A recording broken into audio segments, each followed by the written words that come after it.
Hi and welcome back to Kids Corner. We're back to the normal videos now where we look at the Gospels that are read out during Mass by the priest. We look at Jesus' teachings and how they can help us and why they're important. And I set you guys some challenges to do while you're at home. Now, this week is the celebration of Divine Mercy, which was created by JP2, the Pope at the time, during the time of war and occupation and high tension. It was inspired by Sister Faustina's vision. But now we're past Easter week, which means that Jesus was crucified, and he is also resurrected from the tomb, and he is back and he is around and he is visiting disciples with us every single day. This is what the readings are mainly about at the moment, and that is also what today's reading is about. So John tells us this, that in the evening of the same day, the first day of the week, the doors were closed in the room where the disciples were for fear of the Jews. The disciples were scared because obviously Jesus, who was their Messiah, had just been crucified and they didn't know really what to do with themselves. So they were hiding away from the Romans and the Jews and everyone in this room that they'd locked themselves in. Now, Jesus came and stood among them. He said to them, "Peace be with you." That phrase that we hear so many times in the Bible, "Peace be with you." And he showed them his hands where the nails had entered into his hands, and he showed them their side where the spear had pierced him as well. Now, the disciples were filled with joy because they could see Jesus, they could see their Lord right in front of them. And he said to them, "As the Father sent me, I am sending you." And after saying this, he breathed onto them and said, "Receive the Holy Spirit. For those whose sins you forgive are forgiven. For those whose sins you retain, they are retained." Now, Thomas the twin, who was a twin, he was called Thomas the twin as well, who was one of the 12 disciples, was not there when Jesus appeared originally. He wasn't among them because he had gone out to buy some things, to buy some food, to buy some supplies. He was brave enough, courageous enough to leave to do that while the others were still hiding.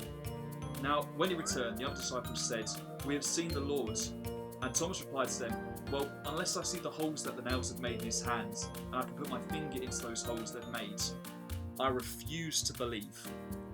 Now, 8 days later, the disciples were in that same house again, and Thomas was among them this time. He wasn't anywhere else, he was with those disciples hiding as well. And all the doors were closed, but Jesus still came in, he still stood among them. And again he said, "Peace be with you." Now, then he spoke to Thomas and he said, "Put your finger here, look at my hands." And he said, "Then give me your hands and put them to my side. Doubt no longer, but believe." Now, in seeing all of this, Thomas replied straight away, "My Lord and my God."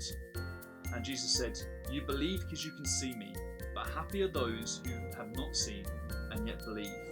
Now, obviously, we don't get to see Jesus day to day. We might get to see Jesus in the Eucharist, but not the actual person, the body of Jesus in real life. So we still have to believe by trust rather than actual sight, and this is what he's talking to when he says that to Thomas.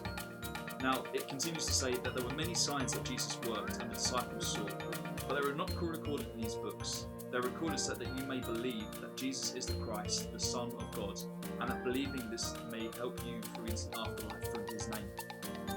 Now, this is really, really important in reading because, like I said, it's the idea of believing in our faith, and sometimes there aren't so obvious signs into our faith, more so the actions that we do for each other during the day, which is what we learned from Jesus during Maundy Thursday as well.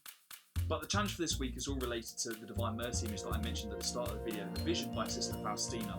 Now, there might be a video or post coming up online for you to be able to watch, but I want you guys to go away and do some research on it. So go onto Google or whatever you use to be able to search and do some research into the image of Divine Mercy. It's a beautiful image of Jesus that Sister Faustina said and saw. Now, obviously you need to ask parents permission to be able to do this, and you might want to get a parent to help you do this as well. And once you've done your research, I want you to share it with a family member or to a sibling or to a friend. Really tell them about this beautiful image of Jesus, and that is your challenge for this week. Thank you for watching. Also, just a quick mention, so please follow our social media at Castlereagh Manor. We're on Facebook and we're on Instagram as well, and we've also got a TikTok and a Snapchat. All that information is on our website so that you can find. God bless. Thank you for watching. See you soon.